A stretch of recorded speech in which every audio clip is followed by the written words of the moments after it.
നമസ്കാരം. ജീവൻ ന്യൂസിലേക്ക് സ്വാഗതം. പ്രധാന വാർത്തകൾ. Jeevan news headlines presented by BIS hallmark 916 സ്വർണ്ണാഭരണങ്ങൾ ഏറ്റവും കുറഞ്ഞ പണിക്കൂലിയിൽ Boby Chemmanur international Jewellers.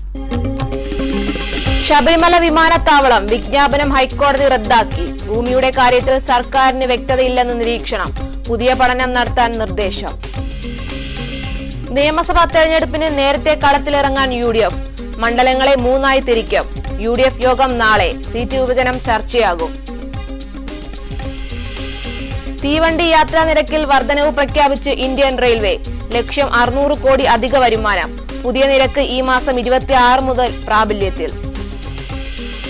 Gaza വെടിനിർത്തൽ 2ാം ഘട്ടം. ഹമാസ് നേതൃത്വവുമായി മധ്യസ്ഥ രാജ്യങ്ങൾ ആശയവിനിമയം തുടങ്ങി. സുരക്ഷാ മേധാവികളുടെ അടിയന്തര യോഗം വിളിച്ച് ഇസ്രയേൽ. ഇംഗ്ലീഷ് പ്രീമിയർ ലീഗിൽ വമ്പന്മാർക്ക് ജയം. ചെൽസിയെ സമനിലയിൽ കുരുക്കി Newcastle. Jeevan news headlines presented by BIS hallmark 916 സ്വർണ്ണാഭരണങ്ങൾ ഏറ്റവും കുറഞ്ഞ പണിക്കൂലിയിൽ Boby Chemmanur international jewellers. Sabarimala greenfield വിമാനത്താവളത്തിനായി ഭൂമി ഏറ്റെടുക്കാനുള്ള സംസ്ഥാന സർക്കാരിന്റെ വിജ്ഞാപനം ഹൈക്കോടതി റദ്ദാക്കി. പദ്ധതിക്ക് ആവശ്യമായ ഏറ്റവും കുറഞ്ഞ ഭൂമി എത്രയാണെന്ന് ശാസ്ത്രീയമായി വിലയിരുത്തുന്നതിൽ സർക്കാർ പരാജയപ്പെട്ടുവെന്ന് ചൂണ്ടിക്കാട്ടിയാണ് ജസ്റ്റിസ് C ജയചന്ദ്രന്റെ ഉത്തരവ്. ശബരിമല ഗ്രീൻഫീൽഡ് വിമാനത്താവളത്തിനായി ചെറുവള്ളി എസ്റ്റേറ്റും സമീപ പ്രദേശങ്ങളും ഏറ്റെടുക്കുന്നതിനായി സർക്കാർ പുറപ്പെടുവിച്ച വിജ്ഞാപനങ്ങളും അനുബന്ധ റിപ്പോർട്ടുകളും ഹൈക്കോടതി റദ്ദാക്കി. വിമാനത്താവളത്തിനായി 2570 ഏക്കർ ഭൂമി ഏറ്റെടുക്കുന്നത് അത്യാവശ്യമാണോ എന്ന് ശാസ്ത്രീയമായി തെളിയിക്കാൻ സർക്കാരിന് സാധിച്ചില്ല. എയർപോർട്ട് അതോറിറ്റി ഓഫ് ഇന്ത്യയുടെ കണക്കനുസരിച്ച് വലിയ വിമാനങ്ങൾ ഇറങ്ങുന്ന വിമാനത്താവളങ്ങൾക്ക് പോലും 1200 ഏക്കർ മതിയാകുമെന്ന് കോടതി നിരീക്ഷിച്ചു. 2013 ഭൂമി ഏറ്റെടുക്കൽ നിയമപ്രകാരം ഒരു പദ്ധതിക്കായി ഭൂമി ഏറ്റെടുക്കുമ്പോൾ അത് ആ പദ്ധതിക്ക് ആവശ്യമുള്ള ഏറ്റവും കുറഞ്ഞ അളവ് മാത്രമായിരിക്കണം. എന്നാൽ ഈ കേസിൽ ഇത്രയധികം ഭൂമി എന്തിനാണ് ഏറ്റെടുക്കുന്നതെന്ന് വ്യക്തമാക്കുന്നതിൽ സോഷ്യൽ ഇംപാക്ട് അസസ്മെന്റ് യൂണിറ്റും എക്സ്പെർട്ട് കമ്മിറ്റിയും സർക്കാരും പരാജയപ്പെട്ടുവെന്നും ഉത്തരവിൽ പറയുന്നു. ഭാവി വികസനത്തിനായി ഇത്രയും ഭൂമി വേണമെന്ന സർക്കാരിന്റെ വാദം കോടതി തള്ളി. എന്തൊക്കെ വികസനമാണ് ഉദ്ദേശിക്കുന്നതെന്നോ അതിന് എത്ര ഭൂമി വേണമെന്നോ റിപ്പോർട്ടുകളിൽ കൃത്യമായി പറഞ്ഞിട്ടില്ല. സോഷ്യൽ ഇംപാക്ട് അസസ്മെന്റ് റിപ്പോർട്ട്, വിദഗ്ധ സമിതി റിപ്പോർട്ട്, സർക്കാർ ഉത്തരവ് എന്നിവയിലെ ഭൂമിയുടെ അളവ് സംബന്ധിച്ച ഭാഗങ്ങൾ റദ്ദാക്കി. ഇതിന്റെ അടിസ്ഥാനത്തിൽ പുറപ്പെടുവിച്ച പ്രാഥമിക വിജ്ഞാപനവും റദ്ദാക്കി. പദ്ധതിക്ക് ആവശ്യമായ ഭൂമിയുടെ കൃത്യമായ അളവ് നിർണ്ണയിക്കാൻ പുതിയ സോഷ്യൽ ഇംപാക്ട് അസസ്മെന്റ് നടത്തണമെന്ന് കോടതി നിർദ്ദേശിച്ചു. പഠന സംഘത്തിൽ വിമാനത്താവളം, ഡാം തുടങ്ങിയ സാങ്കേതിക പദ്ധതികളെക്കുറിച്ച് അറിവുള്ള വിദഗ്ധരെ ഉൾപ്പെടുത്തണമെന്നും കോടതി ഉത്തരവിൽ പറയുന്നു. ന്യൂസ് ഡെസ്ക് ജീവൻ. ശബരിമല സ്വർണ്ണക്കൊള്ള കേസിൽ ഗോവർദ്ധന്റെയും പങ്കജ് ഭട്ടാരിയുടെയും പങ്ക് വെളിപ്പെടുത്തിയത് ഉണ്ണികൃഷ്ണൻ പോറ്റിയാണെന്ന് പ്രത്യേക അന്വേഷണ സംഘം. ഇരുവരുടെയും റിമാൻഡ് റിപ്പോർട്ടിലാണ് ഇക്കാര്യമുള്ളത്. ലോഹപാളികളിലുള്ളത് ശബരിമല സ്വർണമാണെന്നറിഞ്ഞാണ് ഗോവർദ്ധനും പങ്കജ് ഭണ്ഡാരിയും കൊള്ളയ്ക്ക് കൂട്ടുനിന്നതെന്നാണ് SIT വ്യക്തമാക്കുന്നത്. രണ്ടുപേരിൽ നിന്നും സ്വർണം കണ്ടെത്തിയിട്ടുണ്ട്. സ്മാർട്ട് ക്രിയേഷനിൽ നിന്ന് വേർതിരിച്ചെടുത്ത സ്വർണത്തിൽ 150 ഗ്രാം പണിക്കൂലിയായി വാങ്ങി. ഗോവർദ്ധന്റെ കയ്യിൽ നിന്ന് 450 ഗ്രാം സ്വർണവും കണ്ടെത്തി. ഇവർക്ക് ദേവസ്വം ജീവനക്കാരുമായുള്ള ബന്ധം കണ്ടെത്താൻ കസ്റ്റഡിയിൽ ചോദ്യം ചെയ്യേണ്ടതുണ്ടെന്നും റിമാൻഡ് റിപ്പോർട്ടിലുണ്ടെന്നുമാണ് സൂചന. പങ്കജ് ഭണ്ഡാരിയെയും ഗോവർദ്ധനെയും കസ്റ്റഡിയിൽ വാങ്ങാൻ SIT അപേക്ഷ നൽകും. ഉണ്ണികൃഷ്ണൻ പോറ്റിക്ക് 1.5 കോടി രൂപ കൈമാറിയിട്ടുണ്ടെന്നും പിന്നീട് കുറ്റബോധം തോന്നിയെന്നും പ്രായശ്ചിത്തമായി 10 ലക്ഷം രൂപ ശബരിമലയിൽ അന്നദാനത്തിനായി നൽകിയെന്നും ഗോവർദ്ധൻ മൊഴി നൽകിയിട്ടുണ്ട്. പണം നൽകിയതിന്റെ തെളിവുകളും അന്വേഷണ സംഘത്തിനെ കൈമാറി. സ്വർണം സ്മാർട്ട് ക്രിയേഷനിൽ നിന്ന് ഗോവർദ്ധന്റെ കൈവശമെത്തിച്ച കൽപേഷിനെ വീണ്ടും ചോദ്യം ചെയ്യും. ശ്രീകോവിലിലെ സ്വർണം വേർതിരിച്ച ചെന്നൈയിലെ സ്മാർട്ട് ക്രിയേഷൻ CEO പങ്കജ് ഭണ്ഡാരിയെയും ഗോവർദ്ധനെയും കഴിഞ്ഞ ദിവസമാണ് അറസ്റ്റ് ചെയ്തത്. അതേസമയം സ്വർണ്ണക്കൊള്ളക്കേസിൽ എൻഫോഴ്സ്മെന്റ് ഡയറക്ടറേറ്റ് ഉടൻ കേസെടുക്കും. കൊല്ലം വിജിലൻസ് കോടതിയുടെ ഉത്തരവിന് പിന്നാലെ EDക്ക് കേസ് രേഖകളുടെ പകർപ്പ് SIT കൈമാറി. പ്രതികളുടെ റിമാൻഡ് റിപ്പോർട്ടുകളും മൊഴികളും അന്വേഷണ വിവരങ്ങളും പിടിച്ചെടുത്ത രേഖകളുമടക്കം EDക്ക് ലഭിച്ചിട്ടുണ്ട്. ന്യൂസ് ഡെസ്ക് ജീവൻ. ശബരിമല സ്വർണ്ണക്കൊള്ളയിൽ ECIR രജിസ്റ്റർ ചെയ്യാൻ ED അനുമതി തേടി.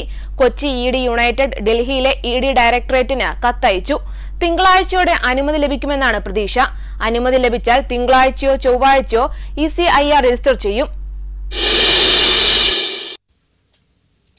ശബരിമല സ്വർണ്ണക്കൊള്ളയിൽ ആദ്യഘട്ട നടപടി എന്ന നിലയിൽ ജയിലിൽ കഴിയുന്ന പ്രതികളുടെ മൊഴിയെടുക്കാനാണ് ഇഡിയുടെ തീരുമാനം. കേസിന്റെ എഫ്ഐആറും ഇതുവരെ അറസ്റ്റിലായ പ്രതികളുടെ റിമാൻഡ് റിപ്പോർട്ടും എസ്ഐടിയിൽ നിന്ന് ഇഡിക്ക് ലഭിച്ചു. ശബരിമല സ്വർണ്ണക്കൊള്ളയിൽ പ്രത്യേക അന്വേഷണ സംഘത്തിനെതിരെ ഹൈക്കോടതി രൂക്ഷ വിമർശനമാണ് ഉന്നയിച്ചത്. പ്രധാന പ്രതികളെ അറസ്റ്റ് ചെയ്യുന്നതിൽ എസ്ഐടിക്ക് അലംഭാവമെന്നും ചില കുറ്റവാളികളെ ഒഴിവാക്കുന്നതായി സംശയിക്കുന്നതായും സിംഗിൾ ബെഞ്ച് വിമർശിച്ചു. വിജയകുമാറിനെയും ശങ്കർദാസിനെയും എന്തുകൊണ്ട് പ്രതി ചേർക്കുന്നില്ല എന്നും കോടതി ചോദിച്ചു. എൻ വാസുവിന്റെയും മുരാരി ബാബുവിന്റെയും ജാമ്യാപേക്ഷ തള്ളിയ ഉത്തരവിലാണ് എസ്ഐടിക്കെതിരെയുള്ള പരാമർശങ്ങൾ. ദേവസ്വം സ്വത്തുക്കൾ സംരക്ഷിക്കാൻ ബാധ്യതപ്പെട്ടവർ തന്നെ അത് നശിപ്പിക്കാൻ കൂട്ടുനിൽക്കുന്നു. സ്വർണം പൂശിയ അമൂല്യ വസ്തുക്കൾ ചെമ്പുപാളികളെന്ന് തെറ്റായി രേഖപ്പെടുത്തിയത് സ്വർണം തട്ടിയെടുക്കാനുള്ള ശ്രമമാണ്. അപൂർവങ്ങളിൽ അപൂർവ കുറ്റകൃത്യമെന്ന് ചൂണ്ടിക്കാട്ടിയാണ് ജസ്റ്റിസ് എ ബദറുദ്ദീൻ ജാമ്യാപേക്ഷ തള്ളിയത്. ബോർഡ് അംഗങ്ങൾ ഉൾപ്പെടെയുള്ള ഉന്നതരുടെ പങ്കില്ലാതെ ഇത്രയും വലിയ സ്വർണ്ണക്കൊള്ള നടക്കില്ലെന്ന് വ്യക്തമാക്കിയ കോടതി അഴിമതി സമൂഹത്തെ ബാധിക്കുന്ന ക്യാൻസറാണെന്നും ഇത്തരം കേസുകളിൽ വിട്ടുവീഴ്ചയില്ലാത്ത നടപടി സ്വീകരിക്കുമെന്നും മുന്നറിയിപ്പ് നൽകി. ന്യൂസ് ഡെസ്ക് ജീവൻ. തദ്ദേശ തെരഞ്ഞെടുപ്പിലെ വൻ വിജയത്തിനു ശേഷം നിയമസഭാ തെരഞ്ഞെടുപ്പിന് നേരത്തെ പ്രവർത്തനം ആരംഭിക്കാൻ UDF. നാളെ UDF യോഗം ചേർന്ന് സീറ്റ് വിഭജനം ചർച്ച ചെയ്യും. നിയമസഭാ തെരഞ്ഞെടുപ്പിനായി സീറ്റ് വിഭജനവും സ്ഥാനാർത്ഥി നിർണയവും നേരത്തെയാക്കാനാണ് UDF നേതാക്കൾ തീരുമാനിച്ചിരിക്കുന്നത്. മണ്ഡലങ്ങളെ 3ആയി തിരിച്ച് തെരഞ്ഞെടുപ്പിനെ നേരിടാനാണ് UDF ഒരുങ്ങുന്നതെന്നാണ് വിവരം. ഉറപ്പായും ജയിക്കുന്ന സീറ്റുകൾ, ശക്തമായി പ്രവർത്തിച്ചാൽ പിടിച്ചെടുക്കാൻ കഴിയുന്ന സീറ്റുകൾ, സാധ്യത കുറഞ്ഞ സീറ്റുകൾ എന്നിങ്ങനെ മണ്ഡലങ്ങളെ തരംതിരിക്കാനാണ് നീക്കം. തദ്ദേശ തെരഞ്ഞെടുപ്പിൽ UDFന് LDFനേക്കാൾ 5.36% വോട്ടാണ് കൂടുതൽ കിട്ടിയത്. സംസ്ഥാന തെരഞ്ഞെടുപ്പ് കമ്മീഷന്റെ ഔദ്യോഗിക കണക്ക് പ്രകാരമാണിത്. UDF 38.81% വോട്ട് നേടിയപ്പോൾ LDFന്റെ വിഹിതം 33.45%. NDA നേടിയത് 14.71% വോട്ടാണ്. സ്വതന്ത്രർ ഉൾപ്പെടെ മറ്റുള്ളവർക്ക് 13.03% വോട്ടാണ് കിട്ടിയത്. ന്യൂസ് ഡെസ്ക് ജീവൻ. പാലക്കാട് വാളയാറിൽ അതിഥി തൊഴിലാളി ആൾക്കൂട്ടാക്രമണത്തിൽ കൊല്ലപ്പെട്ട സംഭവത്തിൽ സ്ത്രീകൾക്കും പങ്കെന്ന് പോലീസ് നിഗമനം. അന്വേഷണം ഏറ്റെടുത്ത ജില്ലാ ക്രൈംബ്രാഞ്ച് സംഘം ഇക്കാര്യം പരിശോധിക്കും. ആക്രമണത്തിൽ 15ഓളം പേർ പങ്കാളികളായെന്നും ഇതിൽ ചിലർ നാടുവിട്ടെന്നുമാണ് പോലീസ് കരുതുന്നത്. വാളയാർ അട്ടപ്പളത്ത് മരിച്ച അതിഥി തൊഴിലാളി നേരിട്ടത് മണിക്കൂറുകൾ നീണ്ട കൊടും ക്രൂരതയാണ്. രാംനാരായണന്റെ ശരീരത്തിൽ അസകലം മർദ്ദനമേറ്റ പാടുകളുണ്ടായിരുന്നു. മോഷ്ടാവാണെന്ന് സംശയിച്ചാണ് ആൾക്കൂട്ടം രാംനാരായണനെ മർദ്ദിച്ചത്. സംഭവത്തിൽ 5 പേരെ പോലീസ് അറസ്റ്റ് ചെയ്തു. വിശദമായ അന്വേഷണം നടക്കുന്നുണ്ടെന്നും കൂടുതൽ അറസ്റ്റ് ഉണ്ടാകുമെന്നും വാളയാർ പോലീസ് അറിയിച്ചു. ബുധനാഴ്ച 3 മണിക്കാണ് സംഭവം. കഞ്ചിങ്കോട് കിൻഫ്രയിൽ ജോലി തേടിയാണ് ഛത്തീസ്ഗഡ് സ്വദേശിയായ രാംനാരായണൻ ഒരാഴ്ച മുമ്പ് പാലക്കാട് എത്തുന്നത്. പരിചയമില്ലാത്ത സ്ഥലമായതിനാൽ വഴിതെറ്റി വാളയാറിലെ അട്ടപ്പളത്തെത്തി. 3 വർഷം മുൻപേ ഭാര്യ ഉപേക്ഷിച്ചു പോയതോടെ ചില മാനസിക പ്രശ്നങ്ങൾ രാംനാരായണന് ഉണ്ടായിരുന്നു. അട്ടപ്പളത്തെ തൊഴിലുറപ്പ് തൊഴിലാളികളാണ് രാംനാരായണനെ ആദ്യം പ്രദേശത്ത് കാണുന്നത്. തുടർന്ന് സമീപത്തെ യുവാക്കളെ വിവരമറിയിച്ചു. പിന്നീട് പ്രദേശവാസികൾ സംഘം ചേർന്ന് രാംനാരായണനെ തടഞ്ഞുവെച്ച് കള്ളനെന്നാരോപിച്ച് മർദ്ദിച്ചു. പുറം മുഴുവൻ മടികൊണ്ടടിച്ച പാടുകളുണ്ടായിരുന്നു. കഴുത്തിനും കൈക്കും ഇടുപ്പിനും പരിക്കുണ്ട്. അവശനിലയിലായ രാംനാരായണനെ പോലീസെത്തി പാലക്കാട് ജില്ലാ ആശുപത്രിയിലേക്ക് മാറ്റിയെങ്കിലും മരിച്ചു. കണ്ടപ്പോൾ കള്ളനെന്ന് തോന്നിയെന്നാണ് നാട്ടുകാരുടെ മറുപടി. എന്നാൽ രാംനാരായണൻ പാലക്കാട് എത്തിയത് ജോലി തേടിയാണെന്ന് കുടുംബം അറിയിച്ചു. നാട്ടുകാരായ 5 പേരെ പോലീസ് അറസ്റ്റ് ചെയ്തു. പ്രതികളെ ചോദ്യം ചെയ്യുന്നതിലൂടെ കൂടുതൽ അറസ്റ്റുണ്ടായേക്കുമെന്നും അന്വേഷണ സംഘം വ്യക്തമാക്കി. ന്യൂസ് ഡെസ്ക് ജീവൻ.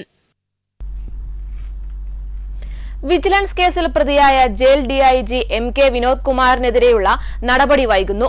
ഉദ്യോഗസ്ഥനെതിരെ ഗുരുതര കണ്ടെത്തലുകളുള്ള ഡയറക്ടറുകളുടെ റിപ്പോർട്ടിൽ ഇതുവരെ തുടർ നടപടിയില്ല. വിജിലൻസ് കേസിൽ പ്രതിയായ ജയിൽ DIGക്കെതിരെ സസ്പെൻഷൻ അടക്കമുള്ള നടപടി ഉണ്ടാകുമെന്നായിരുന്നു ആദ്യം പുറത്തുവന്ന വിവരം. SP-യും DYSP-യും വിനോദ് കുമാറിന് സംരക്ഷണം നൽകുന്നുവെന്നാണ് ഉയരുന്ന ആക്ഷേപം. ഡിസംബർ 17-നാണ് വിനോദ് കുമാറിനെതിരെ വിജിലൻസ് കേസെടുത്തത്. കുറ്റവാളികൾക്ക് പരോളിനും ജയിലിൽ സൗകര്യങ്ങൾ ഒരുക്കാനും DIG പണം വാങ്ങിയെന്നാണ് വിജിലൻസിന്റെ കണ്ടെത്തൽ. തുടർന്നാണ് കേസെടുത്തത്. കൊടിസുനി അടക്കം TP കേസിലെ പ്രതികൾക്ക് ജയിലിൽ സുഖസൗകര്യങ്ങൾ ഒരുക്കാൻ ജയിലാസ്ഥാനത്തെ DIG കൈക്കൂലി വാങ്ങിയെന്നും കണ്ടെത്തി. സുനിയുടെ കൊട്ടേഷന്റെ തെളിവുകൾ നശിപ്പിക്കാനും വിനോദ് കുമാർ കൂട്ടുനിന്നു. 1 മാസം വിനോദിന്റെ അക്കൗണ്ടിലേക്ക് 35 ലക്ഷം രൂപയും ഭാര്യയുടെ അക്കൗണ്ടിലേക്ക് 40 ലക്ഷവും എത്തിയതായും വിജിലൻസ് കണ്ടെത്തി. പണം വാങ്ങി വിനോദ് കുമാർ ചട്ടവിരുദ്ധമായി പരോളുകൾ അനുവദിച്ചിട്ടുണ്ടെന്നും വിജിലൻസ് കണ്ടെത്തിയിട്ടുണ്ട്. TP കേസ് പ്രതികളിൽ നിന്ന് വിനോദ് കുമാർ വൻതുക കൈപ്പറ്റിയതായാണ് വിജിലൻസ് പറയുന്നത്. കൊടിസുനിയെ നിരന്തരമായി ജയിലിൽ സന്ദർശിക്കുന്ന കൂട്ടാളിയുടെ അക്കൗണ്ടിൽ നിന്നാണ് കൈക്കൂലി വിനോദ് കുമാറിന് കൈമാറിയത്. ജയിലിൽ നിന്നും വിനോദ് കുമാറിനെ മറ്റൊരു പ്രതിയായ അണ്ണൻ സിജിത്ത് വിളിച്ചു. പരോളിഞ്ഞു പുറത്തിറങ്ങിയതിനു പിന്നാലെ ഗൂഗിൾ പേ വഴിയും പണം കൈമാറി. കൊച്ചിയിലെ കൊട്ടേഷൻ സംഘത്തിൽപ്പെട്ട നിലവിൽ റിമാൻഡിൽ കഴിയുന്ന പ്രതികൾക്ക് സൗകര്യമൊരുക്കാനും DIG പണം വാങ്ങി. ലഹരിക്കേസിൽ ജയിൽ ശിക്ഷ അനുഭവിക്കുന്ന മറ്റൊരു പ്രതിയിൽ നിന്നും പണം കൈപ്പറ്റിയെന്നും വിജിലൻസ് കണ്ടെത്തി. ന്യൂസ് ഡെസ്ക് ജീവൻ. മലയാളത്തിന്റെ അതുല്യ കലാകാരൻ ശ്രീനിവാസൻ ഓർമ്മയായി തൃപ്പൂണിത്തറ കണ്ടനാട്ടെ വീട്ടുവളപ്പിലാണ് സംസ്കാര ചടങ്ങുകൾ നടന്നത്. പൂർണ്ണ ഔദ്യോഗിക ബഹുമതികളോടെയായിരുന്നു സംസ്കാരം. എന്നും എല്ലാവർക്കും നന്മകൾ മാത്രം ഉണ്ടാകട്ടെ എന്ന് എഴുതിയ ഒരു പേപ്പറും പേനയും ശ്രീനിവാസന്റെ ഭൗതിക ശരീരത്തിൽ വെച്ചതിനു ശേഷമാണ് ചിതയ്ക്ക് തീ കൊളുത്തിയത്. മകൻ വിനീത് ശ്രീനിവാസനാണ് ചിതയ്ക്ക് തീ കൊളുത്തിയത്. ചിതയിൽ തീ കൊളുത്തിയ ശേഷം നിറകണ്ണുകളോടെ ചിതയിലേക്ക് നോക്കി മുഷ്ടി ചുരുട്ടി ധ്യാൻ അച്ഛനെ അഭിവാദ്യം ചെയ്തു. കൊലപാതക കേസുകളിൽ പ്രതികൾക്ക് ഇളവില്ലാത്ത ജീവപര്യന്തം തടവ് ശിക്ഷ വിധിക്കാൻ സെഷൻസ് കോടതികൾക്ക് അധികാരമില്ലെന്ന് സുപ്രീം കോടതി. ഇളവില്ലാത്ത ജീവപര്യന്തം വിധിക്കാൻ ഭരണഘടനാ കോടതികൾക്ക് മാത്രമാണ് അധികാരമെന്ന് ജസ്റ്റിസുമാരായ A. അമാനുള്ള, K. വിനോദ് ചന്ദ്രൻ എന്നിവരുടെ ബെഞ്ച് വ്യക്തമാക്കി. 5 മക്കളുടെ അമ്മയെ തീക്കൊളുത്തിക്കൊന്ന കേസിൽ കർണാടക സ്വദേശിയുടെ അപ്പീലിലാണ് സുപ്രീം കോടതി ഉത്തരവ്. ശാരീരിക ബന്ധം എതിർത്തതിനെ ബന്ധുവായ സ്ത്രീയെ പ്രതി വീട്ടിൽ അതിക്രമിച്ചു കയറി കൊലപ്പെടുത്തുകയായിരുന്നു. കേസിൽ ക്രിമിനൽ നടപടിക്രമചട്ടത്തിലെ സെക്ഷൻ 428 പ്രകാരമുള്ള ഇളവിന്റെ ആനുകൂല്യം പ്രതിക്ക് നൽകണോ എന്ന നിയമപ്രശ്നം മാത്രമാണ് പരിഗണിച്ചതെന്ന് സുപ്രീം കോടതി ഉത്തരവിൽ വ്യക്തമാക്കി. ജീവപര്യന്തം തടവ് എന്നതിന്റെ അർത്ഥം ജീവിതാവസാനം വരെ എന്നാണെങ്കിലും അത് ഭരണഘടനയുടെ അനുച്ഛേദം 72, 161 എന്നിവയ്ക്കും CRPC ചട്ടത്തിനും വിധേയമായ ഇളവിന്റെ ആനുകൂല്യത്തോടെ മാത്രമേ വിധിക്കാനാകൂ. അപൂർവങ്ങളിൽ അപൂർവമായ കേസുകളിൽ 25 മുതൽ 30 വർഷം വരെയോ അല്ലെങ്കിൽ ജീവിതാന്ത്യം വരെയോ പ്രതിക്ക് ഇളവില്ലാത്ത ശിക്ഷ വിധിക്കാം. എന്നാൽ 14 വർഷത്തിനു മുകളിൽ ജീവപര്യന്തം ശിക്ഷ വിധിക്കാൻ സെഷൻസ് കോടതിക്ക് അധികാരമില്ല. അത് ഭരണഘടനാ കോടതികളുടെ അധികാരമാണെന്നും ഉത്തരവിലുണ്ട്. തുടർന്ന് ശിക്ഷ 14 വർഷത്തെ ജീവപര്യന്തമായി കുറച്ച കോടതി ഇളവിനായി അപേക്ഷ സമർപ്പിക്കാൻ പ്രതിക്ക് അനുമതി നൽകി. ന്യൂസ് ഡെസ്ക് ജീവൻ. ഗാസ വെടിനിർത്തൽ 2ാം ഘട്ടവുമായി ബന്ധപ്പെട്ട് ഹമാസ് നേതൃത്വവുമായി മധ്യസ്ഥ രാജ്യങ്ങൾ ആശയവിനിമയം തുടങ്ങി. ഇസ്രായേൽ പ്രധാനമന്ത്രി ബെഞ്ചമിൻ നെതന്യാഹു സുരക്ഷാ മേധാവികളുടെ അടിയന്തര യോഗം വിളിച്ചു. ഗാസ വെടിനിർത്തൽ 2ാം ഘട്ടവുമായി ബന്ധപ്പെട്ട് ഖലീൽ അൽഹയുടെ നേതൃത്വത്തിലുള്ള ഹമാസ് സംഘം തുർക്കി ഇന്റലിജൻസ് മേധാവിയുമായി വിശദമായ ചർച്ച നടത്തി. വെടിനിർത്തലുമായി ബന്ധപ്പെട്ട് തങ്ങളുടെ നിലപാടുകൾ ഹമാസ് സംഘം മധ്യസ്ഥ രാജ്യമായ തുർക്കിക്ക് കൈമാറിയതായി മാധ്യമങ്ങൾ റിപ്പോർട്ട് ചെയ്തു. ഇസ്രയേലിൽ സുരക്ഷാ മേധാവികളുടെ പ്രത്യേക യോഗം പ്രധാനമന്ത്രി ബെഞ്ചമിൻ നെതന്യാഹു വിളിച്ചു ചേർത്തു. ഹമാസിന്റെ നിരായുധീകരണം ഉടൻ നടപ്പാക്കണം എന്നതുൾപ്പെടെയുള്ള നിർദ്ദേശങ്ങളാണ് യോഗം ചർച്ച ചെയ്തതെന്നാണ് റിപ്പോർട്ട്. ഗാസ വെടിനിർത്തൽ 2ാം ഘട്ട ചർച്ചയ്ക്ക് മുന്നോടിയായി US പശ്ചിമേഷ്യൻ ദൂതൻ സ്റ്റീവ് വിറ്റ്കോഫ് അമേരിക്കയിലെ മിയാമിയിൽ മധ്യസ്ഥ രാജ്യങ്ങളുമായി പ്രാരംഭ ചർച്ച നടത്തി. ഖത്തർ പ്രധാനമന്ത്രി Sheikh Mohammed bin Abdulrahman bin Jassim Al Thani, Turkey വിദേശകാര്യമന്ത്രി ഹക്കാൻ ഫിദാൻ, ഈജിപ്ത് വിദേശകാര്യമന്ത്രി ബദർ അബ്ദുല്ലത്തി എന്നിവർ ചർച്ചയിൽ സംബന്ധിച്ചു. ചർച്ചകൾക്കിടയിലും ഗാസയ്ക്ക് നേരെ ഇസ്രയേൽ ആക്രമണം തുടർന്നു. ഗാസ സിറ്റിയിലെ തുഫയിൽ ഇസ്രയേൽ നടത്തിയ ഷെല്ലാക്രമണത്തിൽ 6 പലസ്തീൻകാർ കൊല്ലപ്പെട്ടു. വെടിനിർത്തൽ വേളയിലും ഗാസയിൽ പട്ടിണി പിടിമുറുക്കുന്നതായി UN ഏജൻസികൾ മുന്നറിയിപ്പ് നൽകി. ഗാസയിലെ ജനങ്ങൾക്ക് മതിയായ ഭക്ഷണവും അടിസ്ഥാന സൗകര്യങ്ങളും ലഭ്യമാക്കാൻ അടിയന്തര നടപടി വേണമെന്ന് UN secretary general Antonio Guterres ഇസ്രയേലിനോട് ആവശ്യപ്പെട്ടു. മരുന്നും ഉപകരണങ്ങളും ഇല്ലാത്തതുമൂലം ഗാസയിലെ ആശുപത്രികൾ കടുത്ത പ്രതിസന്ധി നേരിടുന്നതായി ഡോക്ടേഴ്സ് വിത്തൌട്ട് ബോർഡേഴ്സ് കൂട്ടായ്മയും അറിയിച്ചു. ഇന്റർനാഷണൽ ഡെസ്ക് ജീവൻ. ലൈംഗിക കുറ്റവാളി ജെഫ്രി എപ്സ്റ്റീനുമായി ബന്ധപ്പെട്ട എപ്സ്റ്റീൻ ഫയലിലെ 16 ഫയലുകൾ നീക്കം ചെയ്ത് അമേരിക്ക. ഫയലുകൾ നീക്കം ചെയ്യുന്നതുമായി ബന്ധപ്പെട്ട് നീതിന്യായ വകുപ്പ് ഇതുവരെ പൊതു അറിയിപ്പോ വിശദീകരണമോ നൽകിയിട്ടില്ല. പുറത്തുവിട്ട് മണിക്കൂറുകൾക്കുള്ളിലാണ് അമേരിക്കയിലെ നീതിന്യായ വകുപ്പിന്റെ വെബ്സൈറ്റിൽ പ്രസിദ്ധീകരിച്ച രേഖകളിൽ നിന്ന് 16 ഫയലുകൾ കാണാതായത്. അമേരിക്കൻ പ്രസിഡന്റ് ഡൊണാൾഡ് ട്രംപിന്റെ ചിത്രവും നഗ്നരായ സ്ത്രീകളുടെ പെയിന്റിങ്ങുകളും മറ്റും അടങ്ങിയ ഫയലുകളാണ് നീക്കം ചെയ്തിരിക്കുന്നത്. സംഭവത്തിൽ വിശദീകരണം ആവശ്യപ്പെട്ട് ഡെമോക്രാറ്റിക് പാർട്ടി രംഗത്തെത്തി. എപ്സ്റ്റീൻ, മെലാനിയ ട്രംപ്, എപ്സ്റ്റീന്റെ സഹായിയായ ഗിസ്ലൈൻ മാക്സ്വെൽ എന്നിവരോടൊപ്പമുള്ള ട്രംപിന്റെ ചിത്രവും എപ്സ്റ്റീൻ ഫയലിലുണ്ട്. ഫയലുകൾ നീക്കം ചെയ്യുന്നതുമായി ബന്ധപ്പെട്ട് നീതിന്യായ വകുപ്പ് ഇതുവരെ പൊതു അറിയിപ്പോ വിശദീകരണമോ നൽകിയിട്ടില്ല. അമേരിക്കൻ മുൻ president Bill Clinton, Michael Jackson, Mick Jagger എന്നിവർ ഉൾപ്പെടെയുള്ള പ്രമുഖരുടെ ചിത്രങ്ങളടക്കമുള്ള എപ്സ്റ്റീൻ ഫയലുകളായിരുന്നു ജസ്റ്റിസ് ഡിപ്പാർട്ട്മെന്റ് പുറത്തുവിട്ടത്. ഇപ്പോൾ പുറത്തുവരുന്ന രേഖകൾ പ്രകാരം 1200ഓളം പേരെയാണ് എപ്സ്റ്റീൻ പീഡനത്തിനിരയാക്കിയിട്ടുള്ളത്. എപ്സ്റ്റീൻ ലൈബ്രറി എന്ന വെബ്സൈറ്റിലൂടെയാണ് 3 ലക്ഷം പേജുള്ള രേഖകൾ പുറത്തുവിട്ടിരിക്കുന്നത്. സെലിബ്രിറ്റികളുടെയും ഉന്നത രാഷ്ട്രീയക്കാരുടെയും ബിസിനസ്സുകാരുടെയും ലൈംഗിക ആവശ്യങ്ങൾക്കായി പ്രായപൂർത്തിയാകാത്ത കുട്ടികളെ കടത്തിയെന്ന കുറ്റം ചുമത്തപ്പെട്ട കോടീശ്വരനാണ് ജെഫ്രി എപ്സ്റ്റീൻ. ഇന്റർനാഷണൽ ഡെസ്ക് ജീവൻ. ഉക്രൈൻ തുറമുഖ നഗരമായ ഒഡേസയിൽ റഷ്യൻ ആക്രമണത്തിൽ 8 പേർ കൊല്ലപ്പെട്ടു, 27 പേർക്ക് പരിക്കേറ്റു. ഒഡേസ തുറമുഖത്തിന് സമീപത്തായിരുന്നു ബോംബാക്രമണം. പാർക്കിംഗിൽ നിർത്തിയിട്ട ട്രക്കുകൾ, കാറുകൾ എന്നിവ കത്തിനശിച്ചു. ഇവിടെ നിർത്തിയിട്ട ബസ്സിലുണ്ടായിരുന്നവർക്ക് പരിക്കേറ്റിട്ടുണ്ട്. റഷ്യയുടെ യുദ്ധക്കപ്പൽ ആക്രമിച്ചതായി ഉക്രൈനും അറിയിച്ചു. കാസ്പിയൻ കടലിൽ എണ്ണ വാതക കേന്ദ്രത്തിന് സമീപം പട്രോളിംഗിലായിരുന്ന റഷ്യൻ കപ്പൽ ഒക്കോഡ്നിക്കാണ് ആക്രമിക്കപ്പെട്ടത്. നാശനഷ്ടങ്ങളുടെ തോത് കണക്കാക്കി വരുന്നേയുള്ളൂ. സമീപത്ത് റഷ്യൻ എണ്ണ കമ്പനി ലുക്കോയിലിന്റെ എണ്ണ ഖനന കേന്ദ്രത്തിലും ക്രിമിയയിൽ റഡാർ സംവിധാനത്തിലും ആക്രമണമുണ്ടായി. ഇന്റർനാഷണൽ ഡെസ്ക് ജീവൻ. ശൈത്യ തരംഗം പോലെ കൊടും തണുപ്പ് ആഞ്ഞുവീശിയതോടെ മൂടൽമഞ്ഞിൽ മുങ്ങി രാജ്യ തലസ്ഥാനം. പകൽ സമയം മൂടിക്കെട്ടിയ അന്തരീക്ഷമാണ്. താപനില ശരാശരി 16.9 ഡിഗ്രിയായി കുറഞ്ഞു. ഡൽഹി വിമാനത്താവളത്തിലെ വിമാന സർവീസുകളും പ്രതിസന്ധി ബാധിച്ചു. ഡൽഹിയിലേക്കുള്ള 66 വിമാനങ്ങളെയും ഡൽഹിയിൽ നിന്നുള്ള 63 വിമാനങ്ങളെയും മൂടൽമഞ്ഞ് ബാധിച്ചു. മൂടൽമഞ്ഞിന്റെ സ്വാധീനം മൂലം കാഴ്ചാപരിധി കുറഞ്ഞതാണ് പ്രതിസന്ധിയായത്. സഫ്ദർജംഗിൽ കാഴ്ചാപരിധി 200 മീറ്ററും പാലത്തിൽ 350 മീറ്ററും ആയി.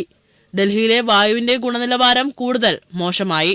വൈകുന്നേരം 4 മണിക്ക് 398 സൂചികയിൽ രേഖപ്പെടുത്തിയത്. വൈകുന്നേരം 5 മണിയോടെ വായു ഗുണനിലവാര സൂചിക 401 വാഹനങ്ങൾ, വ്യവസായശാലകൾ, തുറസായ സ്ഥലങ്ങളിൽ മാലിന്യം കത്തിക്കുന്നതുമാണ് അന്തരീക്ഷം കൂടുതൽ മലീമസമാക്കുന്നത്. നാഷണൽ ഡെസ്ക് ജീവൻ. ജീവൻ ടിവിയുടെ സഹകരണത്തോടെ തിരുവനന്തപുരം ലുലുമാൾ ഓപ്പൺ അരീനയിൽ യുഫോറിയ 2025 സംഗീതോത്സവത്തിന് തിരിതെളിഞ്ഞു. വേറിട്ട സംഗീതാനുഭവമാണ് ഈ വർഷത്തെ യുഫോറിയ സമ്മാനിച്ചത്. കേരളത്തിലെ സംഗീത പ്രേമികൾ ആകാംക്ഷയോടെ കാത്തിരുന്ന യൂഫോറിയ 2025 സംഗീതോത്സവത്തിന് തിരിതെളിഞ്ഞു.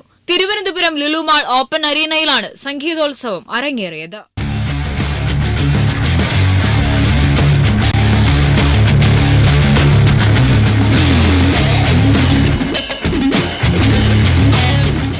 ഇന്ത്യയിലെ പ്രമുഖ ബാൻഡുകളുടെ പങ്കാളിത്തത്തോടെ വേറിട്ട സംഗീതാനുഭവമാണ് യൂഫോറിയ 2025 സമ്മാനിച്ചത്. പരിപാടിയെക്കുറിച്ച് ഇഹം കാവ്യം ബാൻഡിലെ കാവ്യ അജിത്തും പ്രഷ്യസ് പീറ്ററും ജീവൻ ന്യൂസിനോട് പ്രതികരിച്ചു. ഞങ്ങള് ഇപ്പോ യൂഫോറിയ എന്ന് പറഞ്ഞ ഇൻഡിപെൻഡന്റ് മ്യൂസിക് ഫെസ്റ്റിവലിന്റെ ബാക്ക് സ്റ്റേജിൽ നിൽക്കുകയാണ്. This event is organised by Beyond Seal and ഫൈനോറ.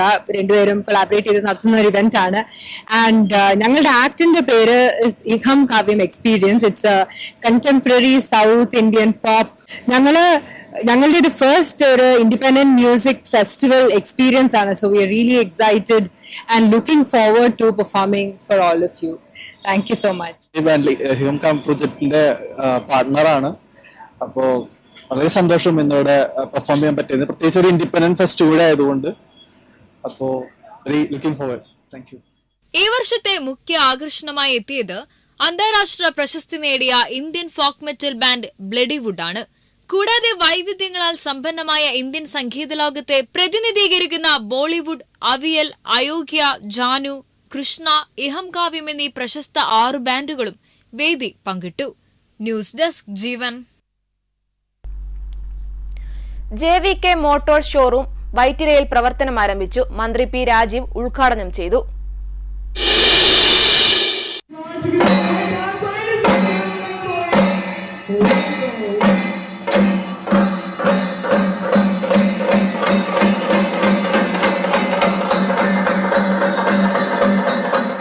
Bahrain ആസ്ഥാനമായ VKL ഗ്രൂപ്പിന്റെ ഇന്ത്യയിലെ ഔദ്യോഗിക പ്രവേശനമാണ് വൈറ്റ്ലയിലെ ഷോറൂം. പരിസ്ഥിതി സൌഹൃദ ഗതാഗതം പ്രോത്സാഹിപ്പിക്കുന്നതിനായി ആധുനിക ഇലക്ട്രിക് വാഹനങ്ങളുടെ വിപുലമായ ശ്രേണിയാണ് ഷോറൂമിലുള്ളത്. ഇന്ത്യയിൽ നവീനവും സുസ്ഥിരവുമായ ഗതാഗത പരിഹാരങ്ങൾ അവതരിപ്പിക്കുകയാണ് തങ്ങളുടെ ലക്ഷ്യമെന്ന് VKL ഗ്രൂപ്പിന്റെ ചെയർമാൻ ഡോക്ടർ വർഗീസ് കുര്യൻ പറഞ്ഞു. ചടങ്ങിനോടനുബന്ധിച്ച് അംഗപരിമിതരായ 5 പേർക്ക് JVK മോട്ടോഴ്സിന്റെ സ്വന്തം ഉൽപ്പന്നങ്ങളിലൊന്നായ ആൽഫ എക്സൽ ഇലക്ട്രിക് മുച്ചക്ര വാഹനം നൽകി. കേരളത്തിന്റെയും ഇന്ത്യയുടെയും ഗ്രീൻ മൊബിലിറ്റി പദ്ധതികൾക്ക് പിന്തുണ നൽകുന്നതിനൊപ്പം ഭാവിയിൽ കൂടുതൽ നിക്ഷേപം കേരളത്തിൽ നടത്താനും കമ്പനിക്ക് ലക്ഷ്യമുണ്ട്. ചടങ്ങിൽ ചലച്ചിത്ര താരം ബൈജു സന്തോഷും പങ്കെടുത്തു. Jeevan news, Kochi. Oxygen the digital expert electronics Oxygen മഹാപ്രതിഭാ പുരസ്കാരങ്ങൾ സമ്മാനിച്ചു. സമൂഹത്തിന്റെ വിവിധ മേഖലകളിൽ നിന്നുള്ള 5 പ്രതിഭകളെയാണ് പുരസ്കാരത്തിനായി തിരഞ്ഞെടുത്തത്. സാമൂഹ്യ സേവന മേഖലയിൽ നിന്ന് ദയാബായയും കായിക മേഖലയിൽ നിന്ന് അഞ്ജു ബോബി ജോർജും സാഹിത്യ മേഖലയിൽ നിന്ന് KR മീരയും ശാസ്ത്ര സാങ്കേതിക മേഖലയിൽ നിന്ന് ഡോക്ടർ സാബു തോമസും സിനിമാ രംഗത്ത് നിന്ന് പ്രേംപ്രകാശും പുരസ്കാരങ്ങൾക്ക് അർഹരായി. കൊച്ചിയിലെ ചടങ്ങിൽ പ്രതിപക്ഷ നേതാവ് VD സതീശൻ ഓക്സിജൻ മഹാപ്രതിഭാ പുരസ്കാരങ്ങൾ സമ്മാനിച്ചു. ഓക്സിജൻ 1/4 നൂറ്റാണ്ട് കാലം പൂർത്തിയാക്കിയ വളരെ ചെറിയ തോതിൽ തുടങ്ങി ഇന്ന് കേരളമാകെ പടർന്ന് പന്തലിച്ച് നിൽക്കുന്ന വലിയൊരു ബിസിനസ് പ്രസ്ഥാനമാണ്. ഈ പ്രസ്ഥാനത്തിന്റെ വളർച്ച യഥാർത്ഥത്തിൽ ബിസിനസ് സംരംഭങ്ങൾ തുടങ്ങുന്നവർ പഠിക്കേണ്ട ഒന്നാണെന്നാണ് എന്റെ വിനീതമായ അഭിപ്രായം. ഇലക്ട്രോണിക്സ് വിപണന രംഗത്ത് 25 വർഷം പൂർത്തിയാക്കിയ വേളയിൽ സമൂഹത്തോടുള്ള പ്രതിബദ്ധതയുടെയും കേരള ജനത നൽകിയ പിന്തുണയ്ക്കുള്ള നന്ദി പ്രകടിപ്പിക്കുന്നതിനുമാണ് മഹാപ്രതിഭാ പുരസ്കാരങ്ങൾ ഏർപ്പെടുത്തിയതെന്ന് Oxygen group CEO Shijo K Thomas പറഞ്ഞു.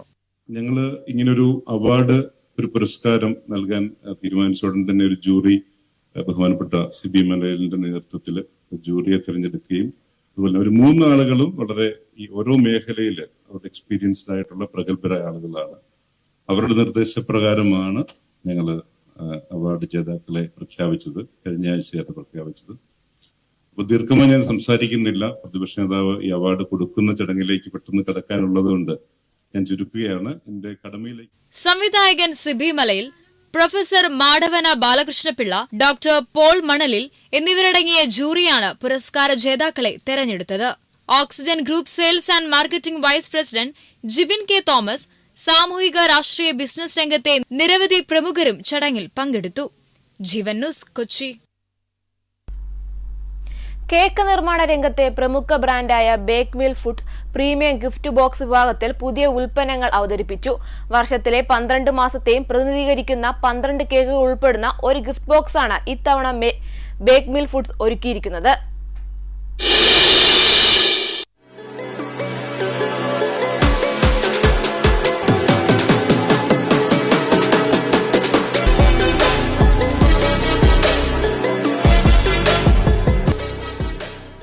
കേക്ക് നിർമ്മാണ രംഗത്ത് 10 വർഷം പൂർത്തിയാക്കിയ ബേക്ക് മിൽ ഫുഡ്സ് വിപുലീകരണത്തിന്റെ ഭാഗമായാണ് പ്രീമിയം ഗിഫ്റ്റ് ബോക്സ് അവതരിപ്പിച്ചത്.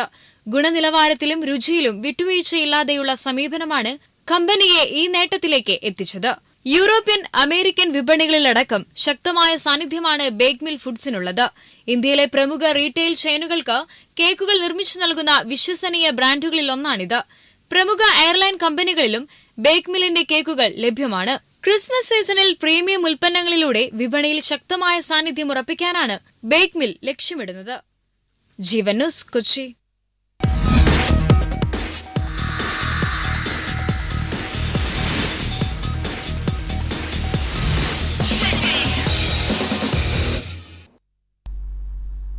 ഇംഗ്ലീഷ് പ്രീമിയർ ലീഗിൽ ചെൽസിയെ സമനിലയിൽ തളച്ച് ന്യൂകാസിൽ യുണൈറ്റഡ്. 2 ടീമുകളും 2 ഗോളുകൾ വീതമാണ് നേടിയത്.